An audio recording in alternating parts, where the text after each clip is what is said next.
കാസർഗോഡ് ഇബ്രാഹിം ഇതിനകത്താണ്. അല്ല, ഈ കാസർഗോഡ് എംബസി എന്ന് പറഞ്ഞ എന്തിന്ന് അങ്ങടെ വിചാരം? അമേരിക്കൻ പ്രസിഡന്റ് ബരാക്ക ഒബാമേന്റെ പാസ്പോർട്ട് പോലും നമ്മള് ഡ്യൂപ്ലിക്കേറ്റ് ഉണ്ടാക്കും. മനസ്സിലായ അങ്ങക്ക്? പക്ഷെ എന്തിനും ഒരു പെർഫെക്ഷൻ വേണ്ടേന്ന്.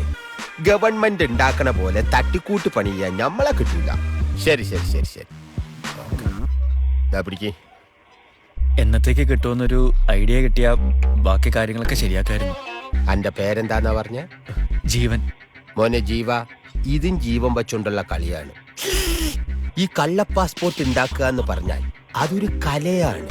നമ്മളത് ഉണ്ടാക്കണ കലാകാരനും. പണ്ട് ഏതോ ഒരു സിനിമയിൽ മോഹൻലാൽ പറഞ്ഞ പോലെ ഇതൊരു കോമ്പറ്റീഷൻ ആയിട്ടല്ലാത്തോണ്ട് ഞമ്മക്ക് ഗപ്പൊന്നും കിട്ടിയില്ല എന്ന് മാത്രം. അയ്യോ, എന്നെങ്കിലും ഈ ലോകം ഈ മഹാനായ കലാകാരനെ തിരിച്ചറിയും. യാ അല്ലാ, ഷേഖ് മുഹീദ്ദീൻ.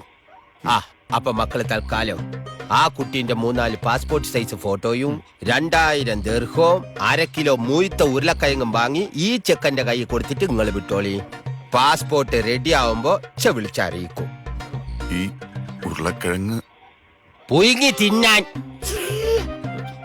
എടോ, സീലുണ്ടാക്കാൻ ഈ ഉരുളക്കിഴങ്ങ് ബട്ടത്തി മുറിച്ച് അതിലല്ലേ എംബസിന്റെ സീല് കൊത്തി ഉണ്ടാക്കണത്.